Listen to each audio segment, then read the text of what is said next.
Hi everyone! Earlier in the week, I sent out a teaser telling you that today we were going to be sending out a video with a tour of the facility as well as a little inside look at both the new snake rack and the new maternity rack. So hang around, we got some exciting things coming. We're really proud of this rack. We're putting a lot of hard effort into it. It's bigger and better than anything that we've used before. So stay tuned. All right, everybody, so here's our new rack. It's a three tubs across, eight levels high. It's fitted with ARS Series 70 tubs. We like those a lot because they're bigger than what we're using, they're more spacious. And of course, they've got these built-in water bowls, which make cleaning a lot easier. We can just stick a deli cup in it, and that makes things a lot more efficient here. We used 2x4s and strips of plywood, along with this whiteboard panel. I know some people have made some racks and they make them out of plastic, but we couldn't get our hands on plastic down here. Plastic's awfully expensive, so this has a hard surface that repels water, and so we coated it with the edges with a waterproof Water-based polyurethane? Yes. And so that's to keep any water out, to keep it from molding or growing fungus or splitting, anything like that. What else? Let's see. Well, we looked at a couple of different tubs before we decided on the ARS Series 70. So we just thought these were. I mean, they're high quality plastic. After we've had them in use for about a week now. They seem to hold heat better. Like I said, they're a little bit larger. They're dark. They're gray, so they're opaque. None of the light can get through. So we're hoping to see some better feeding responses from some of our snakes.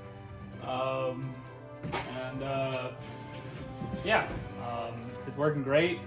As you can see here, we have them suspended instead of sitting on a surface. They're suspended by these T supports here, made out of 3/4 inch plywood that we just stripped and made these little T's, and then we have them on the sides.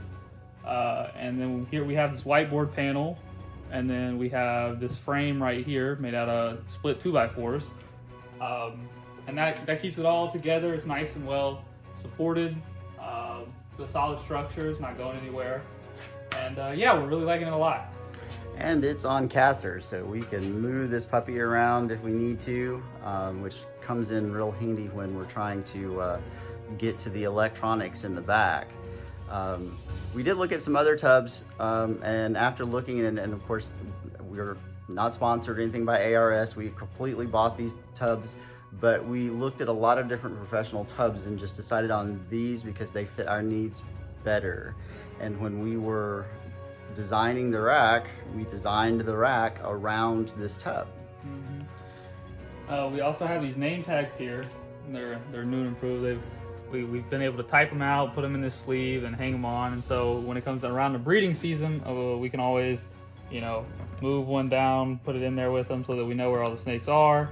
And then if we need to change anything, type something else out, we of course can do that. So we're really excited with this. And then Carrie's going to talk about some new improvements. We decided for this rack that we wanted to go with the Herbstat 4. That way we have a sensor on every 2 shelves. And we also have a thermostat on every shelf.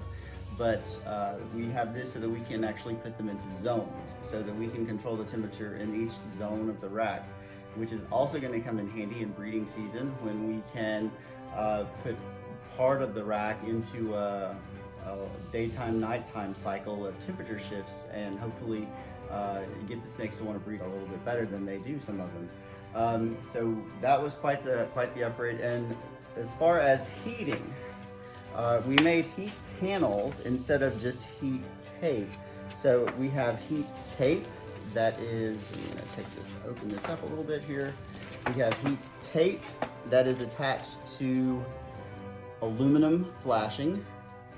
So the heat tape, of course, that's wired, and then attached to the back of the heat tape, and I've cut it open here so that you can see, we have additional insulation.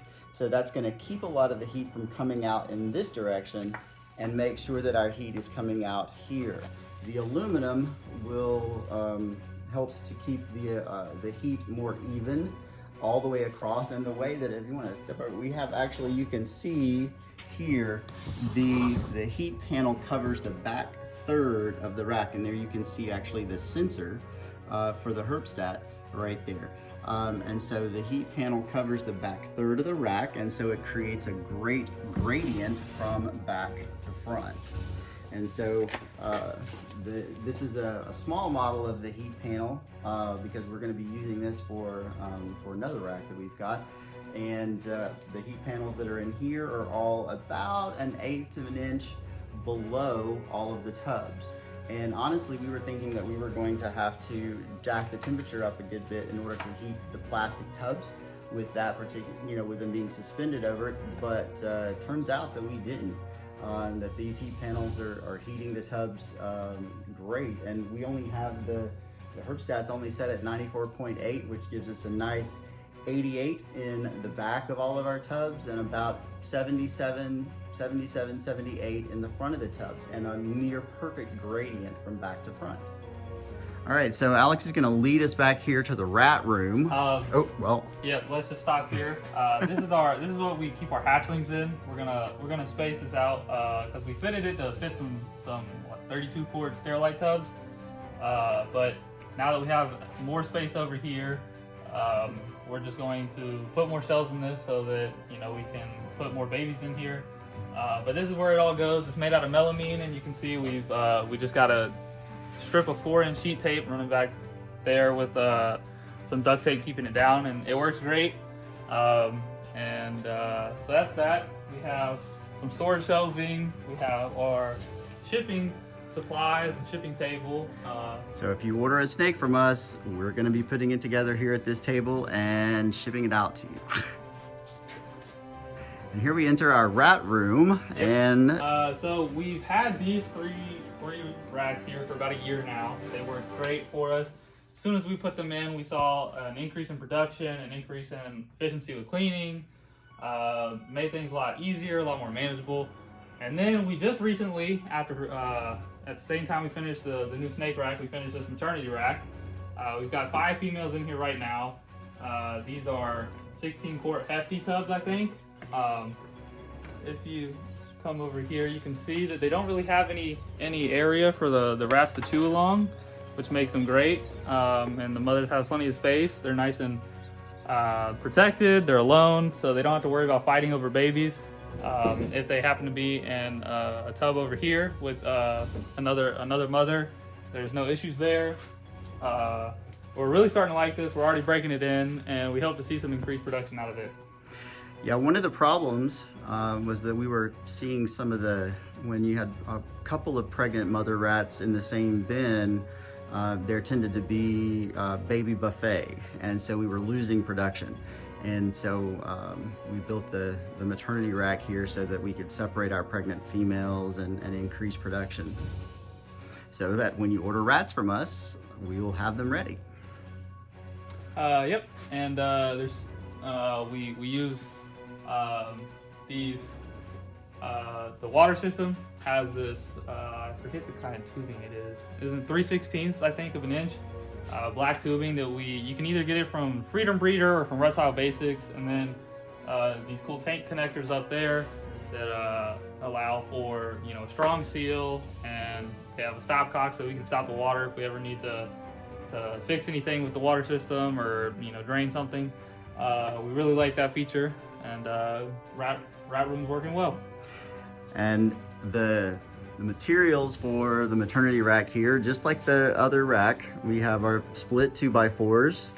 We have the 3/4 inch plywood for the suspension tees, and then also split 2x4s over here for the other side of the runner. So as you can see, these are suspended so that we can get to the food.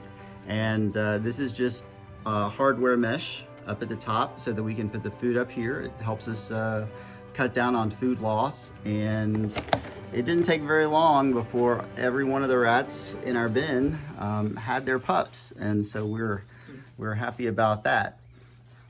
So, and as we continue to walk this way, we'll... So over here we have our incubator that currently has our first clutch of the season in it. It's been doing great. It's been holding heat well. Essentially, it's just a regular glass tank fitted with some insulation, some of the Pink Panther foam that you can get at Home Depot, along with some cheaper white insulation. And if you want to peek inside here, you can see we have clutch 1 there, and it's got some heat tape on it. And then we have a Plaskolite grid underneath it to kind of raise it up so that it's not directly on the heat tape, so that we can kind of take out some of the issues with heat tape. Has some hot spots in it, so that the eggs are more of an ambient temperature, which makes them more stable. And then we have a thermometer in each of the tubs telling us what the temperature is. The temperature you really want with eggs is around 87 to 89 degrees. So that's what we try and keep ours on. And then we have a thermostat over here that it is plugged into, and we check it daily. And yeah, and then right here we have our freezer that we keep all our frozen thawed rats in. So if you're ever in the area you need frozen thawed rats, feel free to let us know, and we can always get an order to you. And we will freeze on demand too. So if you call and place an order, we can freeze that straight from the bin, so you know that they were frozen probably within 24 hours of the time that you ordered. And then up here we have a kind of like a little schedule chart of all the clutches that we're expecting. Right now we've only had 1 lay by our blue-eyed Lucy. She laid May 13th, and the projected hatch date is July 8th. So stick around, and we should have some babies soon. Incidentally, that same July date is the projected lay date for one of our other females. So, all right, and then we'll continue along here, and we see... All right, over here we have our largest enclosure. It's fitted with 3 snakes, a Burmese python, pearl Burmese python we have in the lowest part of it. Then we have a coastal carpet python here in the right wing. His name is Azazel. He's got some tree branches and some different levels that he can perch on. And then over here we have a boa imperator named Huati, who's currently under her paper.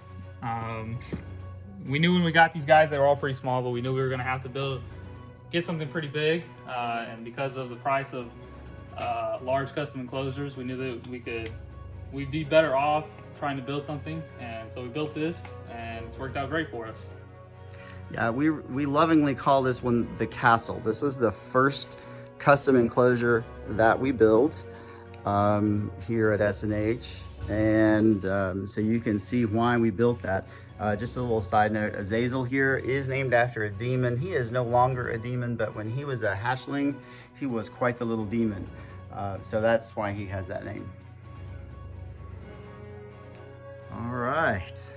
All right, so that's a little tour of our facility, plus an introduction to the new racks.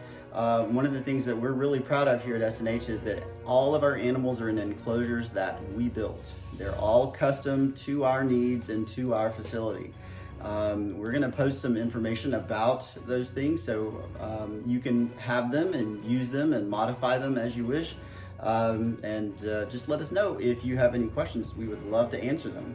Yep, and stay tuned for some hopefully soon to hatch hatchlings and another clutch in the incubator. So we're excited about those, and look forward to hearing from you guys. And one more thing before we go, we did add another member to the family here at S&H. We have a new little snake that we're going to introduce you to in a separate video. Have a great one.